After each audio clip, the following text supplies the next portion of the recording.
Can you look at the camera? So Claire sent this to me, and when she read it to me, it had to be the first thing. Or I can't hear you. you can't? Now I can. Okay. After you said first thing I had to read to you, your mouth was moving, but no sounds were coming out. Weird. Point. A man is walking home late one foggy night. Behind him he hears bump, bump, bump. Walking faster, he looks back, and through the fog, he makes out the image of an upright casket banging its way down the street towards him. Bump, bump, bump. Terrified, the man begins to run towards his home, the casket bouncing quickly behind him. Bump, bump, bump. He runs up to his door, fumbles with his keys, opens the door, rushes in, slams and locks the door behind him. However, the casket crashes through the door, the lid of the casket clapping. Clap, bump, clap, bump, clap, bump. The man runs, terrified. Rushing upstairs to the bathroom, the man locks himself in. His heart is pounding, his head is reeling, his breath is coming in sobbing gasps. With a loud crash, the casket breaks down the door, bumping and clap him towards him. The man screams and reaches for something, anything, but all he can find is a bottle of cough syrup. Desperate, he throws the cough syrup at the casket, and the coffin stops.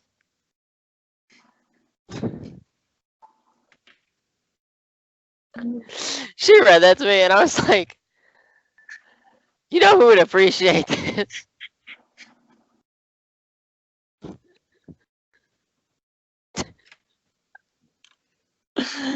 It reminded me a little bit of the story. It reminded me a little bit of the story your mom tells about the pants. Oh, the pale green pants with nobody inside them? Yeah. That is a Dr. Seuss book. Is it really? Yeah, she has it memorized because she loves storytelling, and some of those Dr. Seuss books are really good for testing your memorization, particularly Fox and Socks, because that is a tongue twister of a book. Yeah. All right. Well, we're back. Fight. It's a Tweedle Beetle battle, and when they battle in a puddle, it's a Tweedle Beetle puddle battle. What? My head hurts now. And when they're battled in a bottle, it's a Tweedle Beetle puddle bottle battle.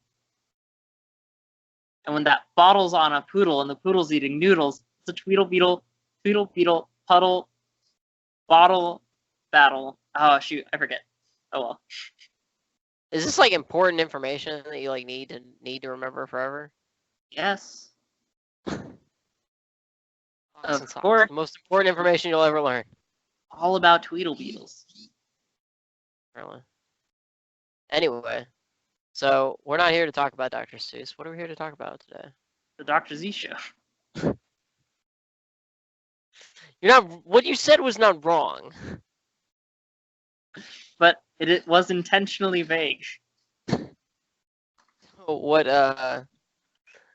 our bit today? Because we're gonna always have a new bit until our audience is like, no, stop having new bits. Well, until the audience requests old bits. Bring back the bits. The bits. Our bit today sounds like it should be like a type of cryptocurrency. Bits. That is actually what Bitcoin is. Yeah. I was quoting Steven Universe. He always requests the bits of fry that are left over in the fryer at the end of the day. And they keep telling him that it's not real food and that they can't actually sell it, but he keeps pounding on their desk until they give it to him. He just says, the bits, the bits. Speaking of the bits, what is the bit? The bit is a discussion, I guess, another theoretical of what would the worst superpowers be. And we've had this discussion in the past, particularly in high school, but we have not discussed it on the show. And in the It is time. since we have last talked about it, because I believe it was in 10th grade that we had our last discussion of the worst superpowers. 9th or 10th. Was it that long ago? Yeah. Been a Wow. while. Yeah. But we're going to have the discussion on air. I will open with, and our stipulations are that people know that the power exists and they know how to activate it. But so that way it's not just a curse. For instance, if someone has the ability, if their power is that they can turn into a tree but never turn back into a human, that's technically a power, but if they have no control over when that occurs, then it's just a curse. And they're probably a tree at this point. Okay. At this moment, All right. which we discussed. My first one is you have the ability to, as the worst superpower, you have the ability to jettison off parts of your body, limbs in particular. No, I might have just be limbs because parts of your body gets kind of scary. Yeah, you can shoot off your limbs, but they don't reattach. But you don't bleed out. Bleeding out would be extra bad. So are they like cauterized? Like what happens? I guess you would say they magically cauterize. It's just like poop, pops off, and there's just a blank slate of skin right there. That sounds significantly horrible. Okay. The ability to fly without super strength. So like, okay, say you're like you're Superman, right? And you're like flying along and like you run into a bird. Like Okay. that's not a problem. You're Superman. You have super strength. Like the bird's not gonna injure you. But if you don't have super strength, hitting a bird at like kind of any kind of speed, that would be pretty painful. Like that would suck. Okay. So you can fly, but without any kind of strength, like super strength. You don't. What if- you don't have that? What if you could fly, but you didn't have wings, but you just flapped your arms, and so That would be horrible. you'd You'd be super jacked though. Eventually, you'd be like, And you can only fly 10 feet off the ground. Ben Affleck in that movie. Abby added you can only fly 10 feet off the ground. At least you wouldn't like break any like federal laws about like, you can't like no fly zones or whatever. The airspace. You're in our airspace. So the question is, can you only fly 10 feet? Is it basically hovering then? Because do you fly 10 feet off of whatever space you are, or from wherever you launch, is that where you get to be off of? So if you went to the top of a Like, building, you're at the top would of you a go 10 feet mountain. off of that building and then keep going, or would you go off the building and then drop to the ground and then be 10 feet off the ground? Both sound significantly bad. Like neither one of these is great.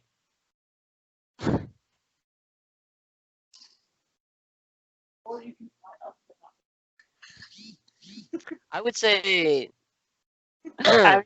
You can fly up, but not down.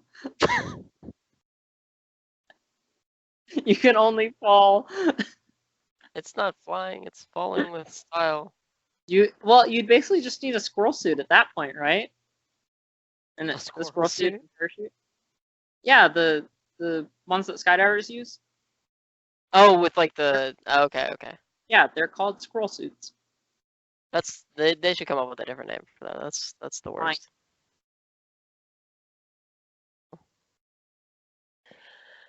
Okay. Anyway, it's your turn. Worst superpower. One of my friends. So I suppose This this is is how all cheating. good stories start. One of my friends, I had this conversation with them, and they said the ability to talk to dogs, but the dogs either or. You can understand dogs, but they can't understand you, or dogs can understand you, but you can't understand them. Which, admittedly, most people. Dogs can already understand you, and you can't understand them though. Yes, but Like I mean, trained dog. yes, but I mean at a more comprehensive level, as in they understand the English language, or you can speak dog, but you can't understand dog. Okay, here's the question: if you can speak dog, do you speak it in barks? Yes, Okay, that's much more interesting. barks, body position. You're basically Caesar Milan, but with Caesar Milan. I more feel like I should know. magical powers. Who is He's Caesar the Milan? dog whisperer. He's Okay, the I dog don't whisperer. watch TV. Like I don't. I am. I've I never am watched TV the Dog guru. Whisperer. I am the TV guru. This is all Sure. thanks to my mom. Is it She really? yeah, she likes shows like that. So That doesn't surprise me. Not like in a bad way, but like it's surprisingly helpful in a variety of cultural situations I find myself in. To know little tidbits. know the name of the man who can talk to dogs. Yeah, Caesar Milan. Okay. Hmm. I'm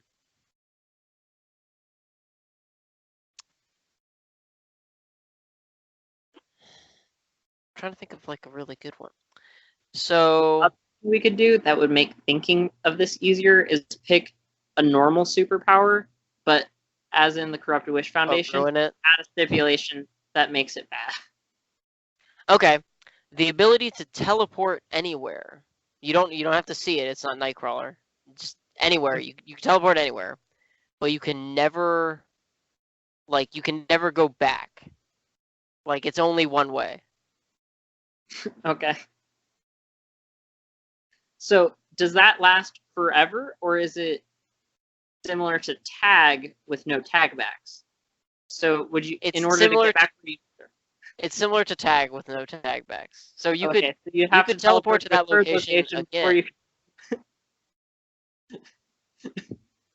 you. I think it's more similar to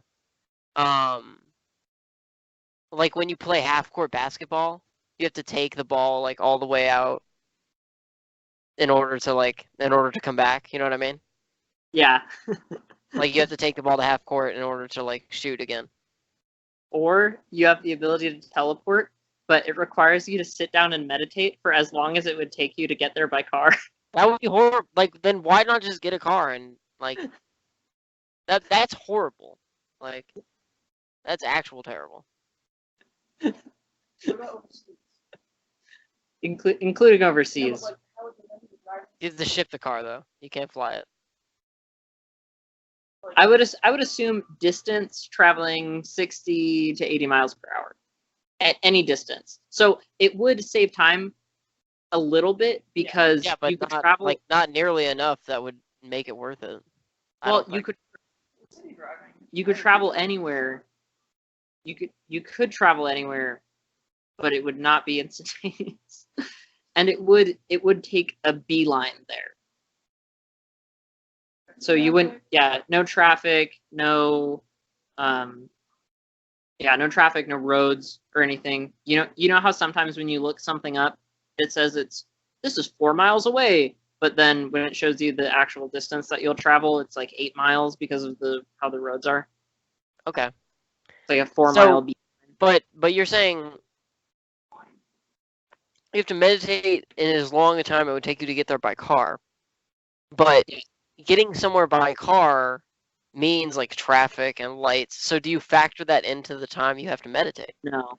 So we'll change it. So instead of by car, it's a 60. So basically, you can teleport, but you have to wait to teleport.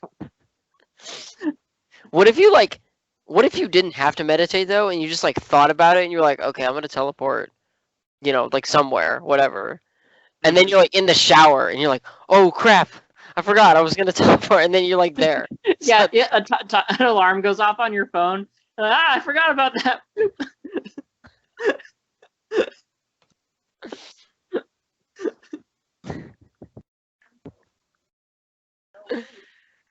That would be terrible. I think the not meditating is funnier.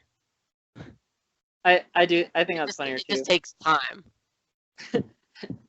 Abby added, you can teleport, but you can't bring anything with you, so you're just like you're nude every time.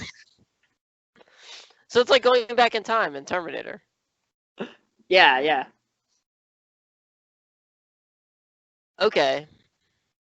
I think it's your turn.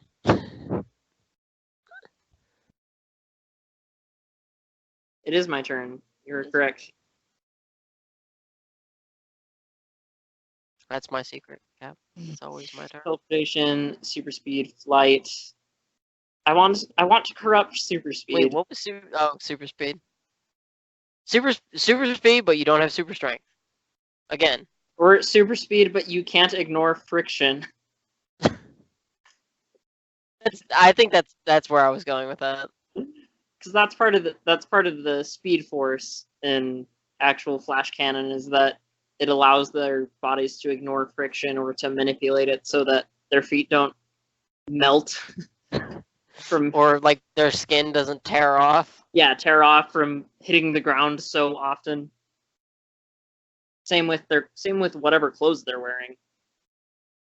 Or like that they're like that it doesn't tear off from like them running so fast and their like face is like tearing away. Yeah, from the the air. Abby brought up that your nipples would change from the wind. That's real important information. Oh, and the fabric of the shirt. That's real important information. It is very important information. Okay. That's significantly bad. How about what are we missing? Of the classic ones? Yeah. What about super strength? What would be a bad version of super strength? I don't know. I'm trying to think of like how that could go negatively for you.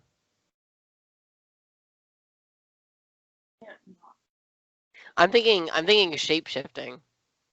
That was where I was originally going. Oh, you were thinking of shape-shifting? Shape-shifting, but you can't. You can only shape-shift into things that don't exist in real life. So like, well, like no, hold on. So like you can't like you can turn like sort of like Beast Boy, but he can't turn into actual animals. Okay. You know what I mean? So like, think like the Ewoks in Star Wars and Return of the Jedi. You could shapeshift into an Ewok. But that would also mean you could shapeshift into, and is it only animals? Yes. Is it only fictional animals? Only organic creatures. That you could transform into a number of Dr. Seuss animals. Yeah, but they're all at least like kind of normal.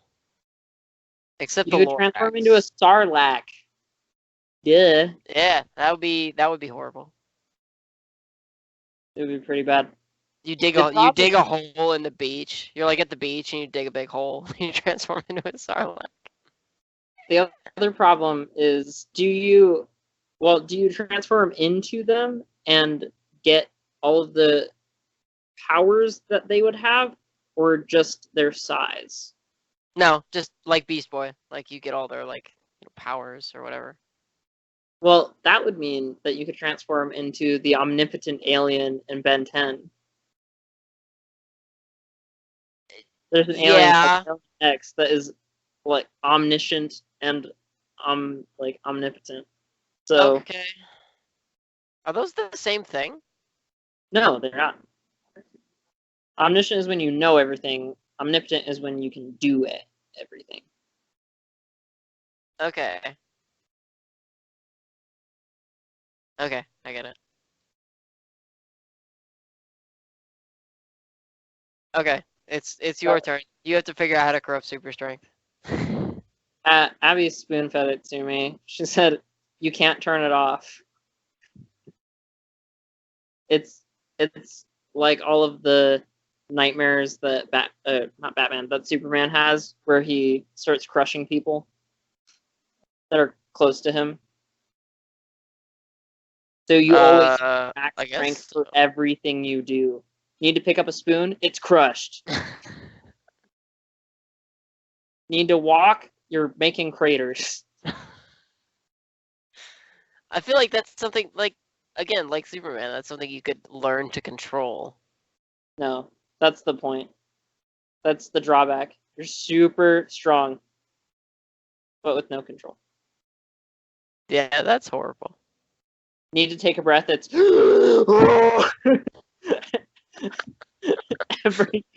every time.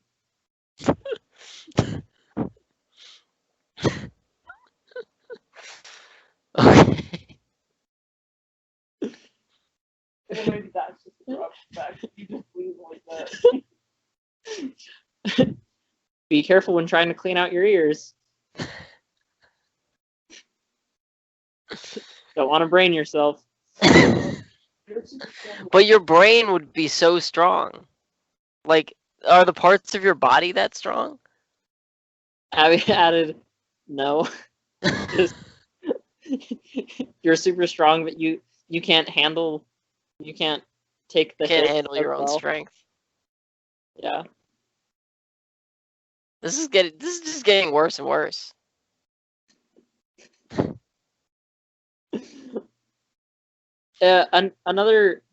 Another power that has drawbacks, and I don't remember if this was a short story. Abby knows about it, but it's about the Hand of Midas and what would actually happen if it, if it would. Oh, yeah. Basically, basically Midas turned not just King Midas, not like from just Greek myth, King Midas? Yeah. So Okay. not just his hand, but it, because it's connected to his hand is touching the rest of his body, turns him into gold, and then it becomes weaponized. Where because once it touches a planet, it turns the entire planet into gold, Holy crap. including the atmosphere, everything on it. So that's not really a power. That's just That's just a curse. Like, everyone would die. Okay. I think we're out of the big ones. Am I correct in I thinking think that, so. or am I missing one? Speed, flight, teleportation, telekinesis. That's a sort of common one. Telekinesis, but you can only pick up things that you could pick up normally. Things that you could physically pick up normally, and things that are within reach. And you could pick up anyway. How lazy do you become? Well, the question is, how I would point out you can handle hazardous materials.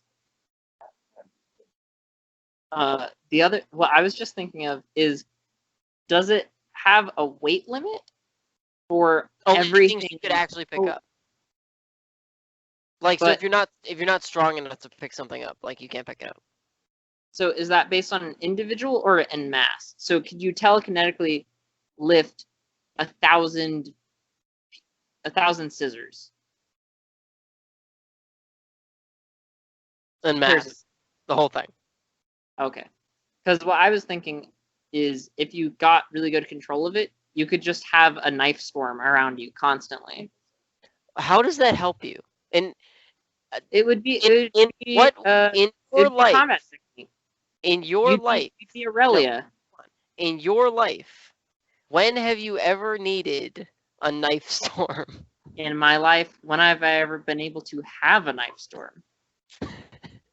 So you've never I been would like find a you've never reason. been like, a knife storm would be really useful right now. Like,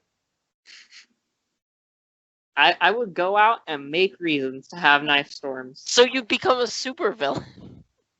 Not a supervillain, a superhero. Making reasons for knife storm levels. I could turn them into a Knife shield. storm? I could turn them into a shield. I could do lots of things with them. Okay, when do you need a knife shield? Point. When I'm fighting villains, What villains are there? and my sidekick would be named Whetstone, and he would sharpen all my knives. I think that would be a fun web. He would just be similar to a golf caddy, but for my knives. Oh wait, this reminds me How would of you go about acquiring Atlas. all these knives? No, think of Atlas's guy in Teen Titans. How he has that guy who buffs his mechanical body or whatever, his assistant. Oh, okay. I was like, who? In that episode of the original Teen Titans, not Teen Titans Go. No, anytime you say Teen Titans, my mind immediately thinks original Teen Titans. There has never been a single time where I've thought Teen Titans Go. Not ever. There Good. won't ever be a single time where I think Teen Titans Go instead of original Teen Titans. Okay. You're what? I'm just happy with that. Okay, so all right, so that was your turn. Should we do two more? I can't think of two more. Well, I would do one more and you do one more.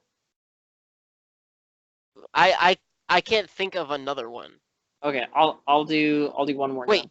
you get all of Aquaman's powers, including like the good ones, like super strength, but you can't breathe underwater. You can talk to fish, but you can't breathe underwater. You can control water, but you can't breathe underwater.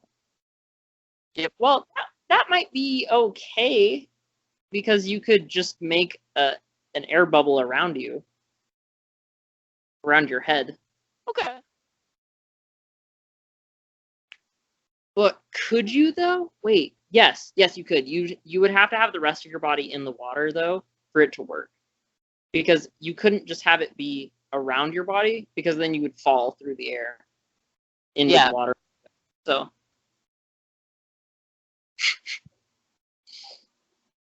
Okay. Anyway. A final superpower to corrupt. This is the bit segment is just going to become a segment where we just corrupt things. Where we just ruin everything.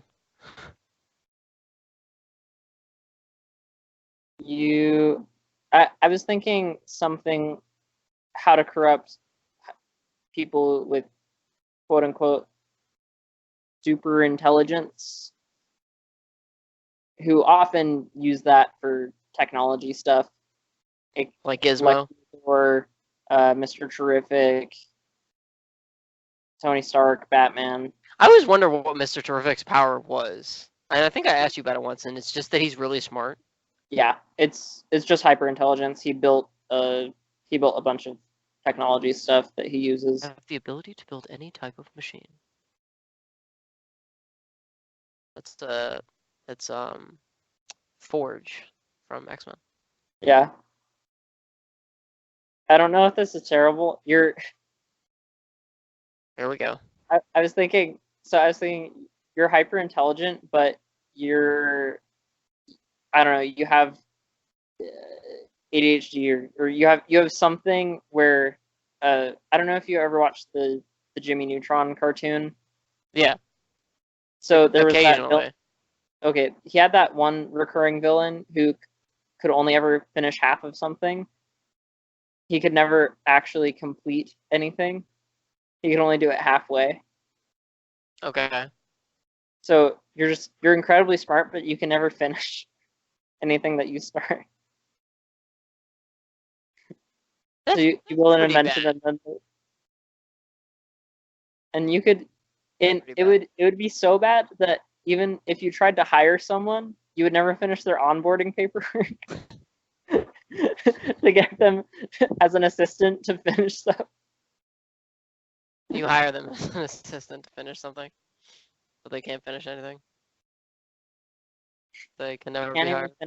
You can't even finish hiring them. But it was fine with food because the villain in Jimmy Neutron, he would only ever eat half of any food that he ordered. So you could eat enough food that it would be fine. Okay. That's it. Could you imagine if Batman could never finish it? Like he's almost done defeating the Joker and his plan or something, and then just at the end he doesn't catch it. He intentionally doesn't catch him because I just can't follow through. I've done most of the work. So is it a choice to not finish anything, or he just? So it is I guess maybe that's a curse attached to the power. Okay. How would that work? Like, you can't finish books. Like, you never know the end. Do you Please spoil stop? it for me. Like, do you like? Maybe it like just affects you physically. Like, you physically stop moving. Maybe it's similar to the teleportation one, where you can't teleport back, where it's you get distracted from it, and you're incapable of returning to the project to finish it. Okay. Yeah, that seems bad. It would be bad. Feels bad. 0 out of 10. Would not recommend.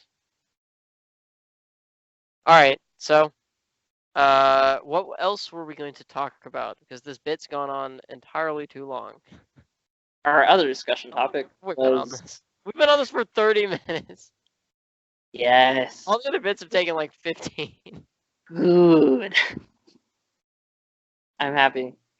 Mostly because we are sort of gearing up for another comic book episode with more deep discussion on general comic book comic bookery. Comic bookery. Mostly DC Marvel, admittedly. Although there is also Dark Horse comics and. Although, fun fact, the person I was going to invite on the show just got married. Congratulations. Congratulations, you won. You won. Sorry, that was a weird double reference. One was the ending of Neon Genesis Evangelion, with the congratulations clapping, and the other one was a reference to internet scams where you accidentally get sent to a website that just tells you won something. Yeah, horribly put together. Lots of flashing lights, and just has a big button in the middle that it wants you to click that says, and there's a little audio clip that plays with it that says, "Congratulations, you won." And that happened to me. It never tells you what you won. Yeah, and it never. Nope, not once. It not always once. That was terrible. It happened to me multiple times on the computer that we had growing up. Because the computer you had growing up was like a hunk of garbage. It was. I couldn't even play Knights of the Old Republic on that thing. I got halfway through the 4th disc.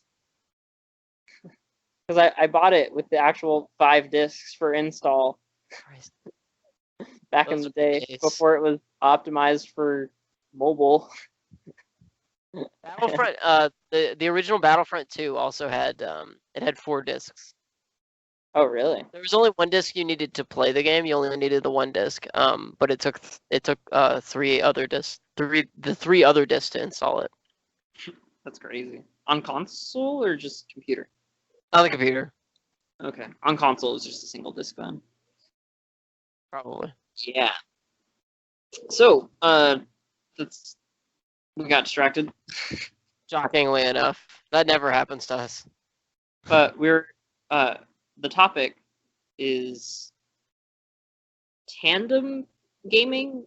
Abby and I have been playing through Stardew Valley, but we've been taking turns playing it because we each like different aspects of the game, and it's a bit grindy, I guess. So it's a lot of I'm fun. sorry, But did you say Stardew Valley is a bit grindy? I mean, it's very grindy. It's super. It's grindy the game. Grindy the game. Crimes of Grindelwald. Grindelwald? I don't know. Anyway, focus. So we were just wondering. It's maybe a weaker discussion topic because we don't have a lot to go on. It's more so something that is new and unfamiliar because we're admittedly we're doing the same on Super Mario Odyssey, where it's a big game and we enjoy playing it together. But since it's a single player game, we're doing it. We're taking turns, but not playing it co-op. Here's the difference for that to me is that Super Mario Odyssey, you're always doing the same thing. It's always the same That's game. true. And so earlier you were talking about the aspects of Stardew Valley where like Abby enjoys like the planting crops and like doing all of like the farm like hands-on stuff, and you enjoy like the dungeon crawling like kind of Yeah. piece of it. So have you ever tandem gamed anything else? I don't think so. I as far as I know, I've never shared an account with anyone to power To be able level, to do that? say, Oh, okay. or anything of that sort. I know that for the most part, people that play online games together, etc., usually you have your RuneScape, for example. In middle school, I was in a PKing clan of sorts, and we all made pures. Like we made new accounts, and we had each of them be a pure in a different skill. So I was the mage pure, someone was a range pure, and then someone was a strength pure, so that we could go PK people. And You didn't have a defense pure? no, Huh? those basically only work if you're a member and you can get the dragon shield that reflects people's attacks back at them. True. True. Because otherwise, well, you could be a defense pure, but it would take forever because you can't upgrade your attack. You can't increase the amount of damage you deal. Oh yeah. You would just deal 1 damage for infinity until you hit 99 defense. Oh, I was gonna say something, and now I've completely forgotten. So I have a bit of experience with like the idea of like tandem gaming because growing up, the only console like other than like PC, which isn't like really a console, but like the only console gaming that I did was either with like the Super Nintendo that I had, or was via like going to someone's house who like had that console. Okay. So I tandem gamed with my neighbors that lived down the street. I tandem gamed through Saints Row and Saints Row 2, where like we would do missions or like whatever. We would like play the game, and then like when someone died, like it was the next person's turn Okay. or whatever, and we would just like rotate through doing that. Which is kind of similar to how the original Super Mario 2-player was. Yeah, would die, like the you would next play player with would be you would play Luigi. with one person, and then yeah, the next person would be Luigi, or Green Mario, because Luigi wasn't actually invented yet. I don't think Luigi was his own character until I'm gonna screw this up. I want to say Super Mario 3. No, in Super Mario 2, he was his own character. Okay. Because Super Mario 2 was the game that wasn't really Super Mario. It was like this weird rip That off was of this other basically game. another game that got Doki co-op. Doki Panic being Super Mario. was the other game. What was it called? Doki Doki Panic. Oh, really? Okay, that makes sense. And I think that game actually does exist somewhere. I'm not entirely sure, but I think Is it it does. Super Mario 3 or 2 that has the sun that wants to kill you? Done? The sun, the Not the progeny, but the celestial body. the star in the sky that Oh, gets that angry. son. I was like, whose son is trying to kill you? I want to say that's in 3. 3? It's not in 2. I think it's in 3, and it 'Cause is the worst. They re-released 2. I only played 2 because they re-released it for the Game Boy Advance, and they called it like Super Mario Advance or something. Oh yeah, Basically re-released for Game Boy Advance, and that was how I finally got my hands on it. I enjoyed it. Like a lot of people give it a lot of like crap for not actually being Super Mario, but I enjoyed it. yeah. It does remind me. Speaking of the Game Boy Advance, Mario reminds me that I never beat Yoshi's Island. Really, No, it just it was too Got- hard. yeah, it got too hard for me Wow. as a young Jacob. I always think of like games being harder then, and so like now we're like jaded, and games are like now are too easy. Because I remember like I had on the original Game Boy, I had Donkey Kong Country, and that game is hard. Like that game is so. I beat Donkey Kong Country. No, like I played it enough that I beat it, but it's hard. And I think it was different. It was a little bit different on the Game Boy. I want to say it was actually called Donkey Kong Land. That sounds right. I don't know. I could go dig in my bag for the cartridge because I still have it. It's like bright yellow for some reason. But yeah, I remember playing Donkey Kong Land and being like, holy crap, because that game has a lot of garbage in it that's like leap of faith kind of like gameplay that nowadays like would absolutely not fly. I just loved turning into the other animals. That was my favorite part. Oh, like turning into like the ostrich. The rhino and the swordfish were my favorite. The swordfish never lasted long enough. I don't think. Like it was always very short-lived. I'm a terrible Nintendo fan because I don't know the names of all of them. I don't know the names to all of them. I don't know. We're terrible Nintendo fans.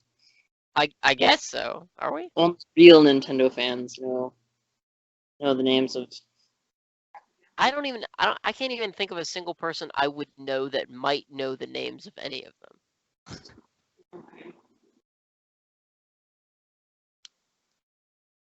All right, if you know the names of all of the Donkey Kong Land or Country animals, leave us a comment and tell us that we're terrible Nintendo fans. Although We're I not gonna suppose you could just look it up. And then you'd know and more then than us. comment it and then tell us. We're not, to stay true to ourselves. We're never going to learn anything. We're never going to research.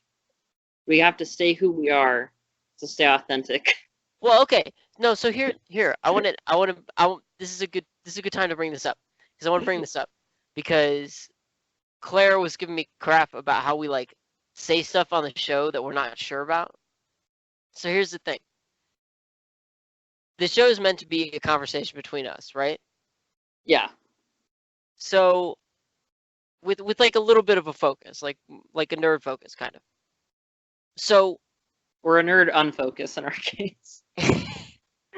in our case, when we've had conversations in the past, can you think of a single time where we have stopped mid conversation to look up information? Not very often. We do off air, admittedly. Only because I had to look up Starro because I couldn't remember the starfish villain from Justice League. But that's not the point. Point is you don't stop mid conversation to like admittedly, look yeah, up we don't stop mid conversation. We do usually look things up and continue talking about them. But it is a bit harder. It would be easier if I was on a computer to do that. To look That's things true, up. since you do this from your phone. Yeah. And if we were more of a traditional podcast in just the audio format, that would also lend itself to searching things on the internet and not having people feel Be weird. bored. And Well- yeah, and watching us read and comprehend. Well, and Welcome to the Dr. Z Show's journey in reading comprehension. and I go back to this occasionally, but what our friend Kit said sort of struck me as, and like more and more people that I've talked to that knew both of us and have known both of us for a while have agreed with this. Like a lot of our back and forth is involved in our facial expressions. Yeah. So we got that going for us. That face in particular. Oh yeah, no, typically You stopped doing that. You used to do that a lot. I'm You're growing. You're adapting. no, You're no, don't say self-aware. that. I think it's more that I've like come to accept that you are exactly the same person on air as you are off air. Where I think I'm a little bit different. I think I'm a little nicer on air. This is why this is my favorite time of the week. He's so mean. Hey man, you want to play some video games? No way, you always eat me. Tell no one. No one. I don't know. I don't know. I think it's more that like I'm more careful about what I say on air. Yeah. I also think it's, and this is, we've gotten way off tangent Yeah, from no, we're tandem way gaming, off topic. but I do think it's easier to be, I guess, jokingly mean with your friends when you're actually physically close to them. Not, and there's some people who are really physical with each other, but I think it's also just easier because of the facial reactions and other things. And sometimes when you're far away from people, you have this weird pressure to make it a worthwhile experience, and so you don't want to have any negative conversations with them. There's you saying that reminds me of two things. The first thing is a Key and Peele sketch where they're texting, and like one of them is like, "Oh yeah," like thinking they're gonna go out and have a great time, and the other one's like thinking they're gonna fight. So he like shows up to a club and the guy's there and he's like having a good time. And the other one shows up and he's like got a baseball bat with like nails in it or whatever. I'll have to look that up. I don't think I've seen that one.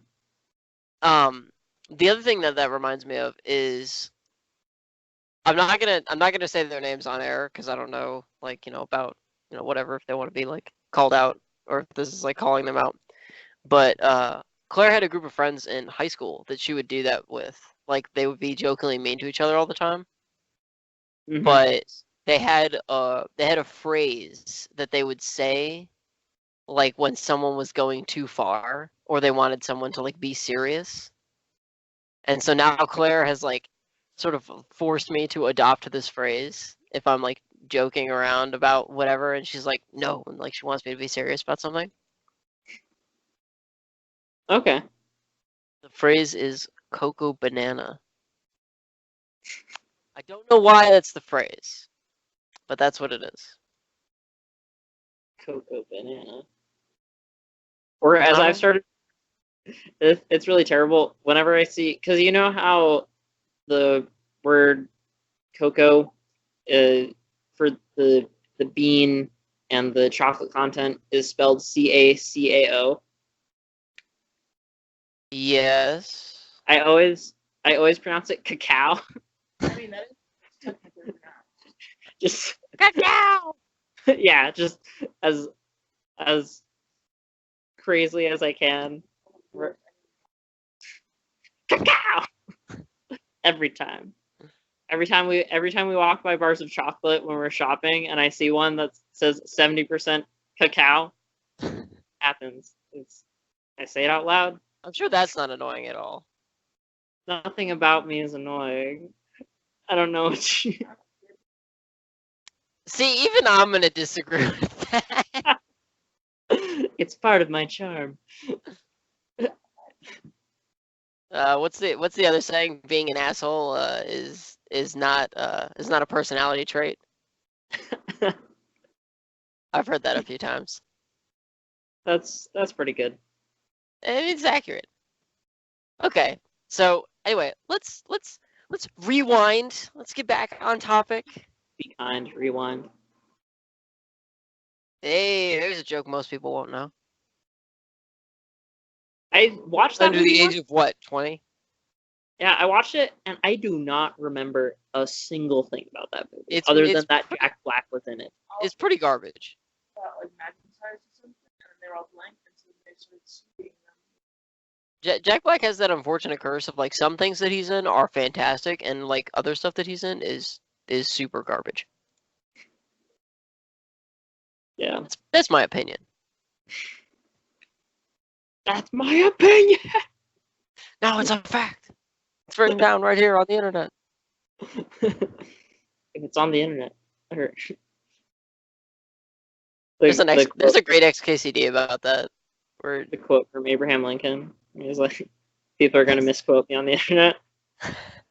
what? Anyway, back on topic. Tandem gaming. Can you think of any other games where you've done that? Or is Stardew Valley the first game you've done that? Well, I think it's common with little kids. Oh, Who need help from siblings. Abby pointed out it's common with little kids. So actually, technically, the first time that I'd done it was there's a kid that we do like a big brother big sister program with, and she was playing Undertale, and some of the fights are pretty hard, and so she would give me the controller to do the harder parts of the fight, and then she would do the puzzles and dialogue and other things. So that was technically the first instance of it. So this is a pretty recent thing in my life. So you never, well, because you have a lot of siblings, so I figured you would have a lot more like instances of this, because all you and all your siblings like grew up like playing games, right? Yeah, but a lot of times because games have save files, usually we would You would all have your own file. the games that we and I might have I would need to talk to one of my sisters about it to find out. We might have done it with Donkey Kong Country. That one has 3, I think. Because that game's kind of long. So we might have done it with Donkey Kong Country. That game is pretty long. Now that I think about it. Even the Game Boy one is pretty long. But me and my two sisters who were closest in age, all 3 of us played through Super Metroid on our own. I mean, yeah, there are games like so sort of in the same vein of that. What games do you think like would take away from the experience, like if you were to play them in tandem? I would say like any story-driven game. Yeah, usually for instance, Super Mario Odyssey, for the story parts, Abby and I have a unspoken rule to only play things that involve story when we're both there. Mm-hmm. But I can go through afterwards and clear up extra moons and coins and stuff, things that aren't necessarily the story but are just part of completing the game. Right, because you're a completionist, like a psychopath. It's actually one of the first few games where I've been driven to try and complete it, to try and collect all the collectibles. Did the you only other do game that in Super Metroid? Or was it No. Metroid Prime?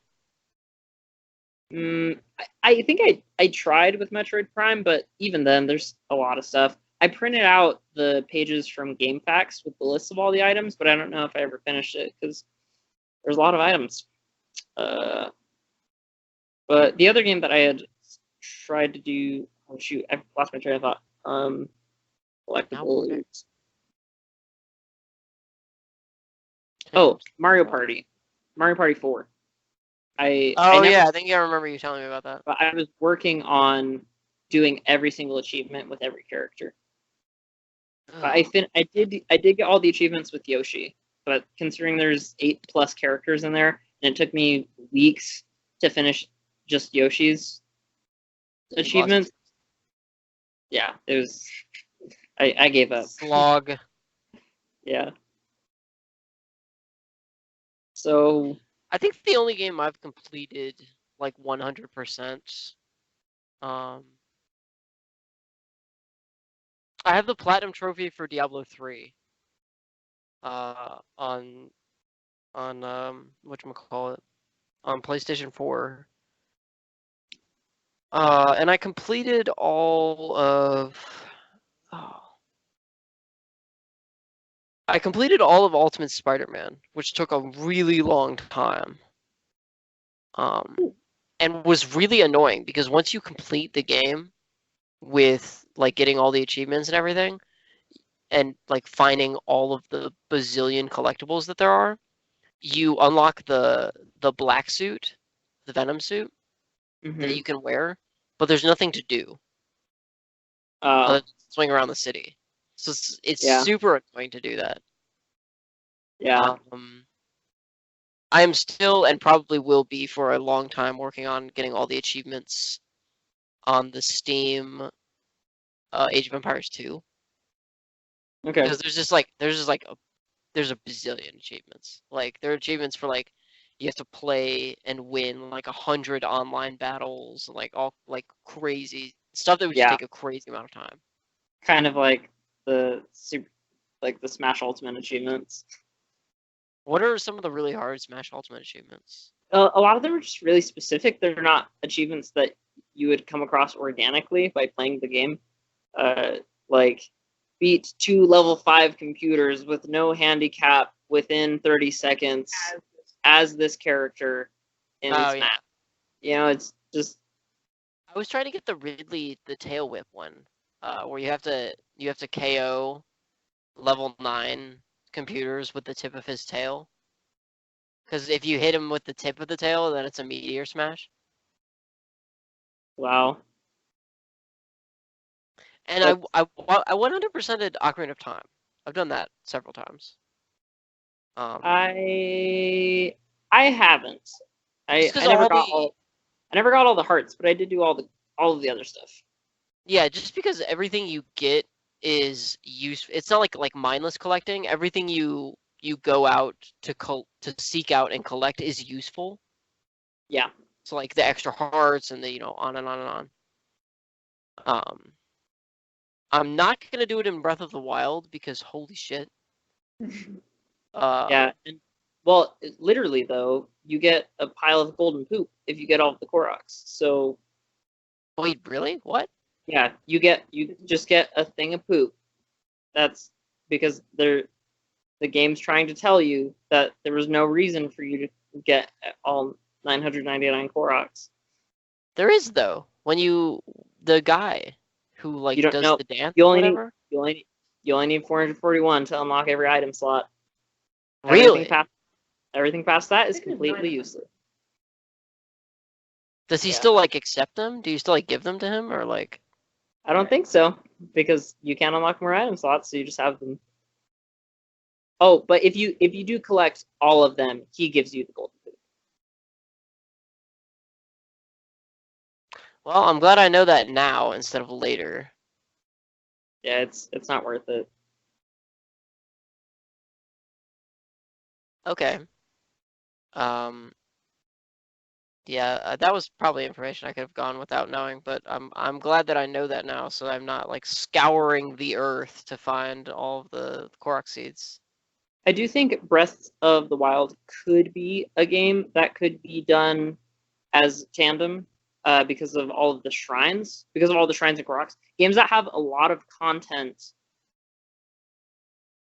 I think, lend themselves to this. Having multiple people on one account, where you want to achieve everything, but maybe for story elements you want to both be there.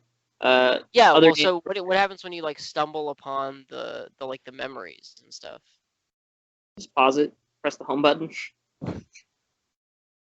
And admittedly, they're recorded, so if the person wants to watch them, then It's true. they just could if they wanted. I run into this. I run into this sort of similar like tandem gaming a lot with Claire, because there are a few games where Claire like likes to play them that are story driven. Like she loves to play Minecraft, but like there's no story in Minecraft. Not really. Sort of, but it's Not really. it's hard to access. You have to go out of your way to encounter the story. But she like enjoys watching me play like Fallout and like The Witcher, and like she enjoys like witnessing the story and like being there for the story. Hmm. But on the other side of that, she's not like really broken up about it if she misses something. She's just like, oh, like what happened, and I'll like tell her what happened, and then go on my way. But I think that's it's, and people like sort of are dismissive about it, but it's like a good bonding experience. You work on your Binding storytelling experience. skills. All right, yeah. It's a good way to work on your like storytelling like kind of ability, because if you're like crap at describing things, you're like forced to get better. And then what happened? That's it, I swear. Tell me more. I was just imagining you like strapped to a metal chair in front of a desk with a single dangling light. The numbers, Mason. What do they mean? I can't think of other games that would be like, other than like platformers with like very little story, or like games like Stardew Valley where there's like so many elements going on. Like Yeah. other games that would be kind of the same in tandem. Okay, wait, hold on. Stardew Valley No, does here's have co-op. It's just that we don't have. We're playing it in a you medium only have one where switch. we can't use the co-op. Right. You only have one switch. Yeah. Wait, is so it local co-op though? But it's There- not split screen? we haven't tried. I know there's local co-op where you can play with somebody like sitting next to you, but I don't know if there's split screen. Admittedly, Nintendo, with the exception of Mario Kart 8, has Smash, Overcooked, yeah Diablo, they have kind of avoided allowing. which is really annoying. Splatoon especially really bothered me that there's not split screen co-op in Splatoon. Mm. Splatoon 1 and 2 do not have split screen co-op, which really bothers me. Admittedly, split screen co-op does kind of suck for like the purposes of being able to see everything on your screen. True. Just Mario dividing also the Mario Kart is all local. For instance, when you had in shooting games, when you had in older shooting games with that supported local co-op, with all the controllers and everything, 2-player was fine because each player had the same. 4-player was fine, but 3-player was terrible because the person on top always had a wider screen, and they just had a better they had a better field of view. What was it? I want to say it was GoldenEye, but I'm not sure. It might have been Perfect Dark actually. There was an N64 split screen co-op game, but it blocked out that them. the fourth Star Fox. It was Star Fox 64. I don't know why I thought it was Perfect Dark. Star Fox 64. The third screen was a camera shot of somebody else. So there wasn't like a wide bar that was like this weird, like kind of like, one person had like the weird wider area of view. It was and so it didn't take, everybody had still the same like little corner. It didn't take away from anyone else's field of vision, or it didn't like give somebody an unfair advantage. Okay, that's good to know. fun fact: Perfect Dark was the first M-rated game I ever played. Really? Yeah. Did you play it at 17? Wait, did I play what? Did you play it at 17? Once you were 17? No. No, I played it when I was 11 or 12 at my neighbor's house. What? And I was surprised. I was like, why is this rated M? It was I a mean, lot of fun. yeah, it has a lot of the same visual elements as GoldenEye. Yeah. So, okay, what was the first M-rated game you ever bought? Dishonored, maybe? Although, I think I rented that. I think you It- rented Dishonored too. I remember you Yeah, saying that you had it and then you didn't have it anymore. Yeah, I rented it, played through it, loved it. First M-rated game I ever bought. Was it Because I know mine. Might have been Skyrim. What did you buy Skyrim for? PC.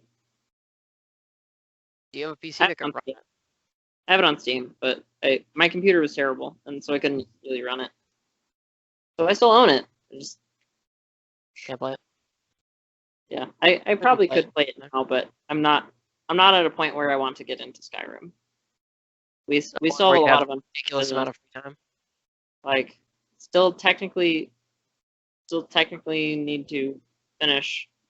We've got Hollow Knight, Dead Cells, Stardew Valley, Mario Odyssey. You have a bad habit of starting a game and getting really into it, and then like not getting tired of it, but getting tired of like playing it, Yeah, and then like wanting to play something else, and then I like getting super engrossed in that, and then like get tired of it, and then like want to play something else. yeah, But I'm making it my mission to like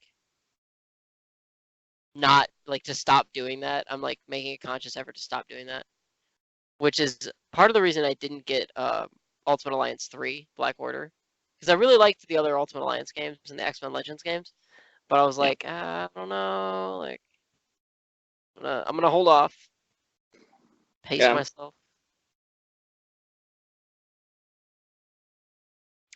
The first M-rated game I ever bought was Resident Evil 4. Okay. And at the same time, I bought House of the Dead 2 and 3. And those were fun to play. The House of the Dead, yeah, the House of the Dead games were fun co-op games to play. Yeah. But Resident Evil 4, sublime game. Sublime. I feel like you can play games like I'm trying to think. that game in tandem. Oh, actually, silly me. I bought Black Ops 2 before I bought Skyrim. For PC? No, for the Wii U. It's rated M on the Wii U. It should be. Interesting. I'm assuming. Yeah, no, I don't know why it wouldn't be. Interesting. They replace all the blood with candy.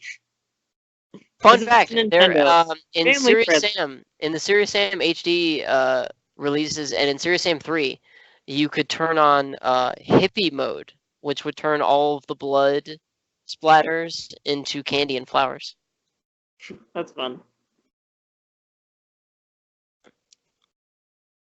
Hippie mode, great. It's also hilarious to play the game where you like rip off an enemy's head and it's like candy and like flies out. I don't think I talked about this on air, but I think I have told you before. When I was playing through Dishonored, I was trying to go for the only knock people out route because I had heard that there were 2 different endings and the endings were based on the number of people that you'd killed. So I was trying to do like the pacifist route, and the sword fighting in that game is really, really violent. Some of the kills that you get on people. Yeah. And so one of my roommates was watching me play, and he was saying, "Oh, why aren't you killing people? You should kill people. Like go kill that guard." And I told him, "No, it's bad. The animation's really it's pretty Killing is disturbing." wrong. And he was like, "No, go kill him." And I was like, "Okay." So I did one of the ones where you come up behind them and you stab your sword through their like the bottom of their jaw, like up through their head, and then twist off their like neck. Yeah. And there's just so much blood. And my roommate, seen she's so like, much he's blood. like, ah. And he's like, no, I'm sorry. I'm like, see, I told you, you didn't want this. You never asked for this, except you I did. never asked. You don't want any part of this.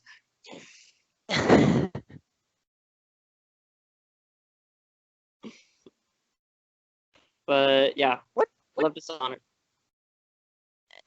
I mean, I tried. I couldn't get into it. I couldn't.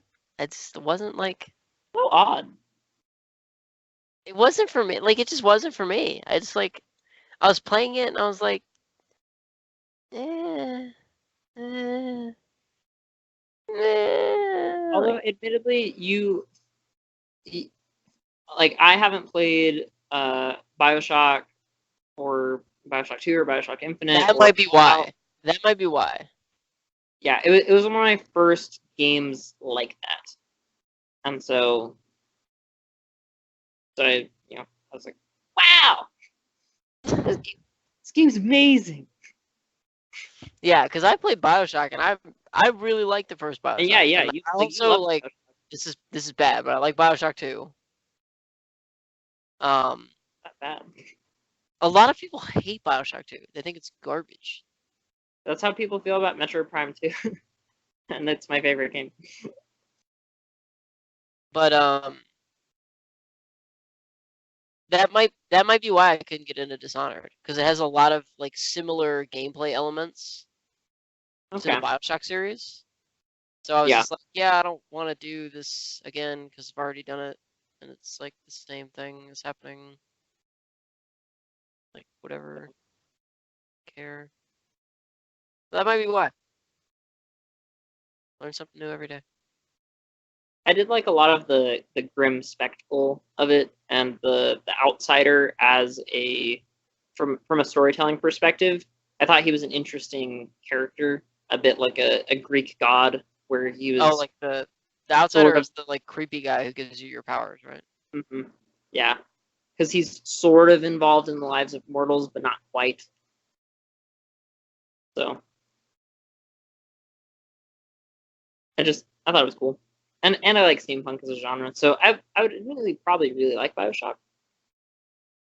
You should But you should get your hands on the first Bioshock and play it. We need to get a controller because Abby has Steam on her computer, and we need to get a controller that we can plug in. 'Cause, Yeah, the Xbox controller for that is not bad. yeah. So, I mean, of course, I'm a purist and I recommend PC and mouse and keyboard, but I'm just bad. I if you're can't. bad at mouse look, then it's not a good option Yeah, for you. I don't like having a bazillion buttons. Within that layout, like controllers, it's easy for me to have a bunch of buttons because I'm used to it. I grew up on it. You could touch all of them. Yeah. But moving your hand. Yeah, but like trying, games where you have to hold shift to run, like my pinky hates that motion. It's like, nope, like I don't want to go down there. Like, you can't make me hold the Yeah, shift. running and crouching in games should always be a toggle, without question. Games that you have to crouch and it isn't a toggle, I'm like, oh, I'm not gonna play this game. I hate this game. It's garbage. I think spacebar would be great. A great button for some of that. Spacebar is jump. It's always jump. Oh, that's true. If there is jump, which there wasn't in a lot of Zelda games for a while. Like couldn't Wasn't jump in any normally. Zelda game until Breath of the Breath of Wild. the Wild. Well, you could side hop, and you could backflip, but you could not, and you could jump and swing your sword, but you could not just jump. It's always tied to some kind of combat action. Is that bad design? I don't know. I mean, if you design around it, it doesn't matter. Speedrunners learned to abuse the motion that existed to skip parts of the game, so I guess it doesn't matter.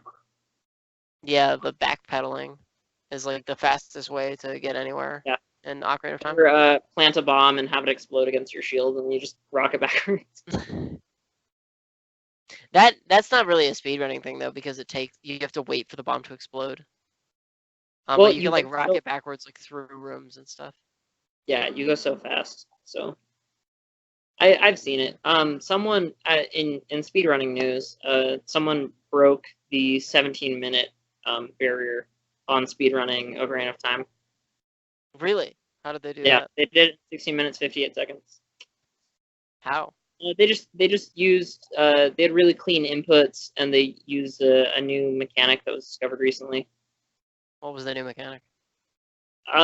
It was something to do with item switching, where you can previously, to get the bottle, you had to actually go to Kakariko Village and buy it.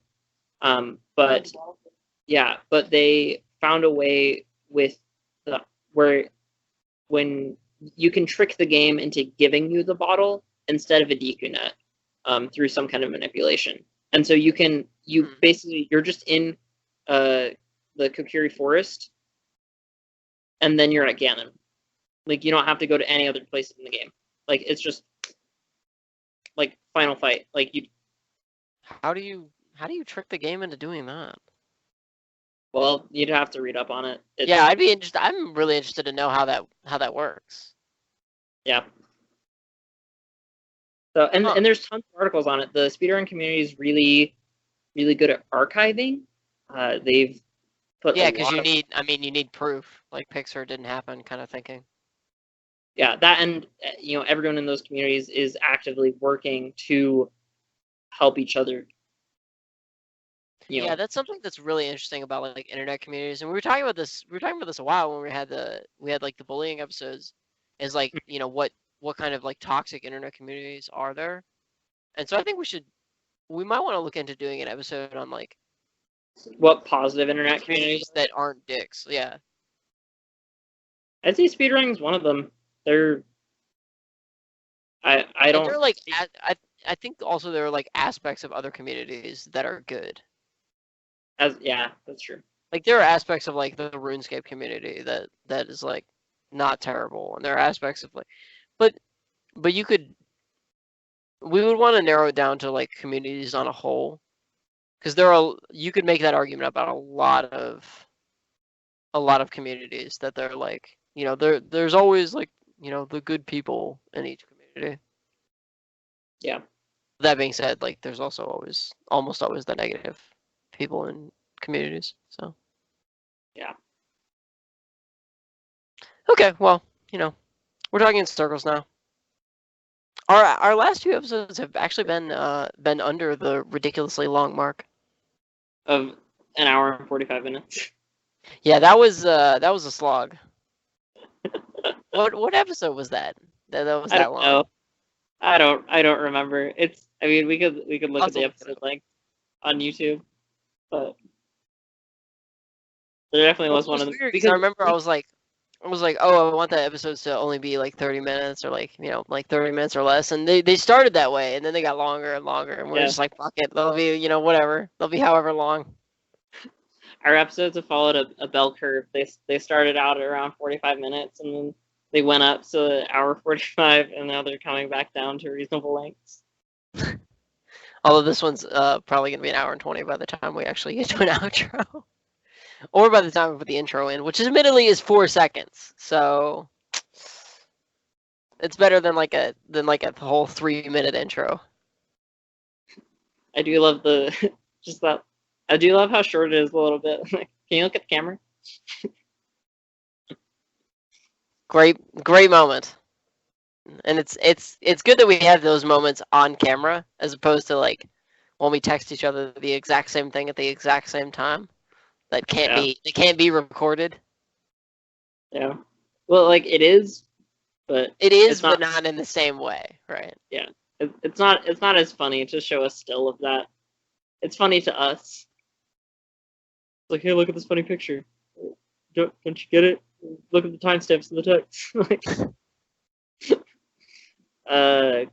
Great. Someone Good should have job. recorded us. Someone should have recorded us laughing at the picture of the messed up restaurant names. That was By the end of that, we couldn't breathe. very good. All right. Well, I'm sure you have things to do, and I have things to do. Yeah, we and need to get the house ready for D&D. So, our listeners have things to do. So, or do they? Do they Probably just sit not. around and like have a board with like red string where they connect like all of the different like episodes and try to piece together like our backstory? They're like, eventually, you'll look up the you'll unlock the hidden backstory DLC. yeah. If we're lucky, we'll have a crazy fan like that at some point in our lives. We'll have like a That- really that- really long that a- YouTube comment with like timestamps of a bunch of different videos and like in this one they said this, but in this one they said this, and then like, just keeps going. Kind of like the whole authors and hidden meaning in their books or whatever, and they're like the blue chair represents their sadness. And they're like, I just wrote that it was a blue chair. Like it was just an extra detail. It wasn't really meant to mean anything. Okay. I didn't even know this allegory was in my book, but okay, sure. For any reference to future people that do that for Jacob, because that creeps me out. Wait, Well, why we'll did that see. creep you out? What? to have a crazy fan that like Oh, is okay. that pays that much attention to literally everything in every episode. That's a little weird. I just like fandoms. Or like the concept. The of fandom. Jacob fandom. The Jacob fandom. I mean, I had a fan club in high school. Do you remember That's that? true. No, I do did remember. have a fan club in high school. So I'm just seeking that high. It was like my highest social moment.